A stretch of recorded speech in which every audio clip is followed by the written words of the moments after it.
What's going on, everybody? Today's video is Final Fantasy XVI. Just kind of an honest review about it and a little bit of gameplay. First thing I'm gonna say about this game is, in most cases with the Final Fantasy series, they usually are at the time, some of the best looking games on that hardware whenever they come out. This one, I mean, it looks good, but it's not what I would really expected. I figured it would have looked better than it does, and it's like they knew they didn't do as good of a job as they could have on it, because only in certain cases is the levels actually lit up where you can see like good detail. In most cases, it's dark like this, and then at a certain point in the game, the sky will redden, and so it'll be darker always. Even in like the desert, it'll be darkened, so you can't really see high levels of detail as you would expect to see. Like I said, only in the very beginning of the game do you encounter areas that are actually sunny and well lit. So I was kind of taken back by that. I don't know why they did that. Like I said, it's like they were hiding the fact that they half-assed the graphics. Which I just recently got this a couple months ago, so I mean, maybe if I hadn't played like Metal Gear Solid 5, Metal Gear Solid Delta, and saw how good it looked, maybe if I hadn't seen some of the other PS5 games, or I played this when it came out, maybe I would have been more impressed by the graphics. But they're just, like I said, that typically when a Final Fantasy game comes out on the console, it's one of the best looking games at the time, and this one's just, I don't know. Like I said, they seem like they went to trouble to keep it dark where the detail wasn't as visible. So they could use the darkness as an excuse that, well, it's dark, so couldn't make a detail. Anyway, so typically I don't care about graphics. The biggest thing to me with graphics is I started with the Atari, the 2600, and it just amazes me at how far we've come graphically. But and as far as like gameplay wise, it doesn't matter to me unless it's like there's something like it's hard to see certain things and it's causing problems with the gameplay. But other than that, I don't really care. As far as the game itself goes, though, it's fun. My biggest gripe with it, though, is that it never feels like you're powerful. Like when you first play the game, you can only get to level 50. And then you unlock Final Fantasy mode, and then in that mode you can get to level 100. But even I got to I think it's 48 is what level I got to on the first 48 or 49 is what I got to on the first playthrough. This is my second playthrough, and I could go back to areas where the enemies were like level 30, and it still took me like a little while to beat them. And it's like you don't make any progress as you level up. The only reason the fights I'm doing now are going as fast as they are is because they're bugs. I mean, like regular enemies, you have to beat on and beat on and beat on. But anyway, on the game.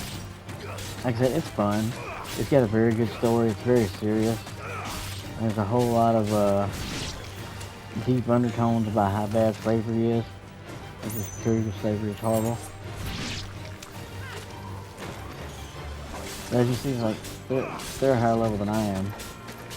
And I fought everything as I've gone through, which I might could have made a difference, or have sped up the battles if I had stuff equipped that increased my damage. Most of the stuff, will either increase damage or it'll decrease the cooldown time of your skills. But I've got this for increase my experience by 30%, and this to increase my ability points by 40%. Because the trophies I'm missing is mastering all the skills and then beating the game on Final Fantasy mode.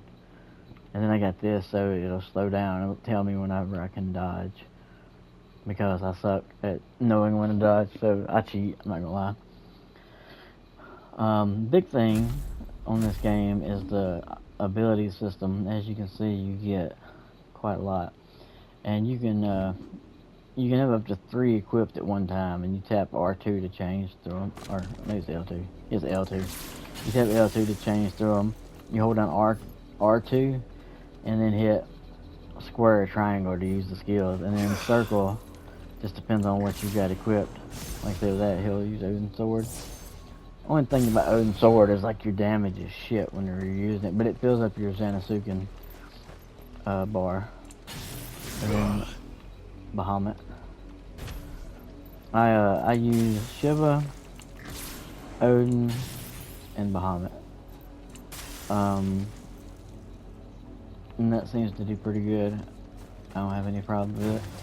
The reason I use Shiva is because you can cause permafrost, which freezes the enemy whenever you dodge. And like whenever it pops up saying that to dodge, if you have that item equipped, you can use circle to dodge and it'll freeze them sometimes. It doesn't always freeze them, but sometimes it does. As you can tell, some of the skills have you have to hold the button down and hit it in the sweet spot. And then you got like the big skills like this Diamond Dust. And then I've got Flames of Rebirth on the Odin. When you master a skill, you can equip it under other icons. Skills, which is cool.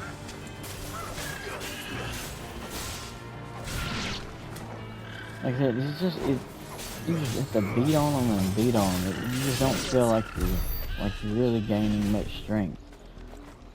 I don't know. Like I said, I'd be level I was level 48 or 49 and could go back and fight level 30 enemies, and it seemed like it took just as long to beat them as it did the same level enemies as me. Anyway, Bahamut is very useful for Mega Flare.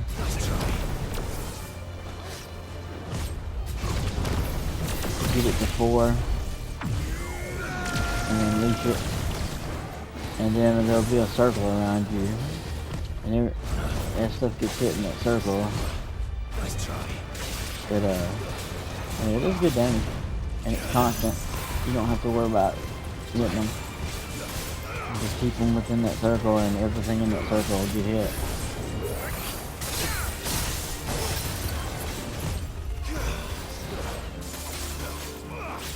See, this is one of the games I was talking about where it just seems like it takes forever to kill them.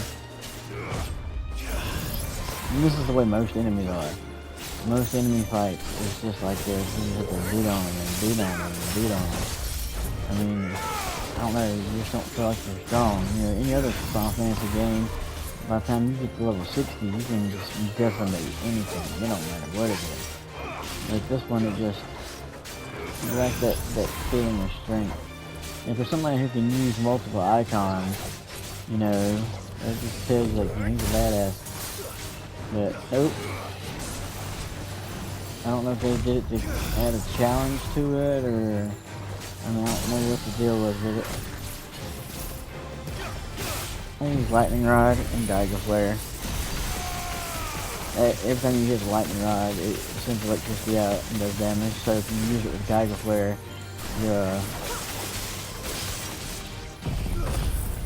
you'll be getting double the hits.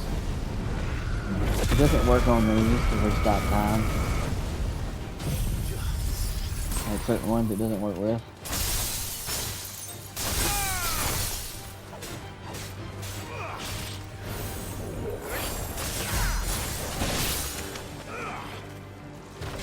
Where'd they come from?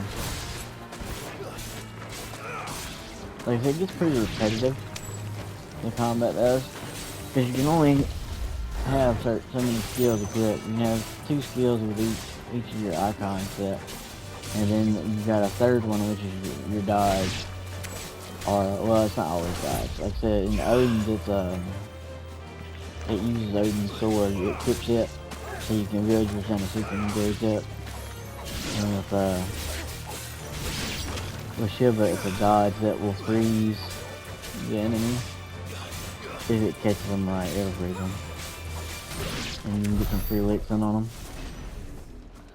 I don't know what else to say about the game. Like it is fun.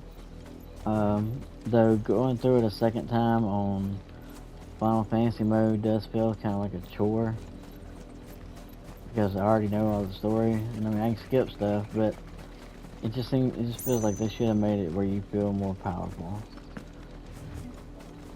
But you know, whatever. It's still a fun game. One other thing I don't like is that you can't make yourself run. Like you can't run in towns for one.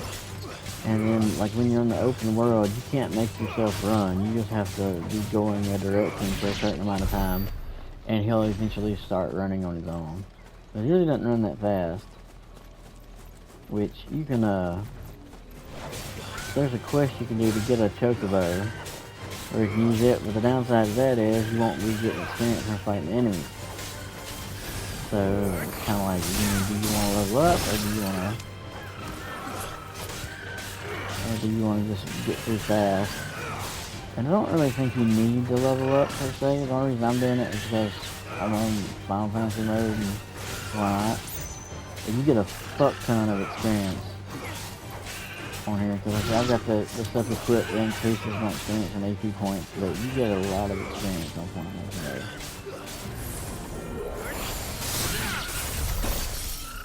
mode. See, I got 15,600. For this fight. 201 ability points. That's the wrong button. And then anyway, back to the abilities. So you've got Phoenix, which is what you start off with. And you've got Garuda. You've got Ramu. You've got Titan, which I have never used. The only time I've used Titan was doing the trial for it. And you got Bahamut, you got Shiva, and then you got Odin. And that's the order you get them in too, by the way. And then this is your standard, just usual abilities. And most of these are already unlocked. Some of them you can level them up. But as far as, like I said, the icon abilities, when you master them, you can equip, like say if I've got Garuda equipped and I've mastered Dancing Steel, I can equip Dancing Steel while I'm using Garuda. Oh, I need 4,500 for Diamond Dust. I'm gonna master it so it does more damage. Like I said, I gotta max out all these stuff, so I'm judging by the amount that I've still got left to learn or the master.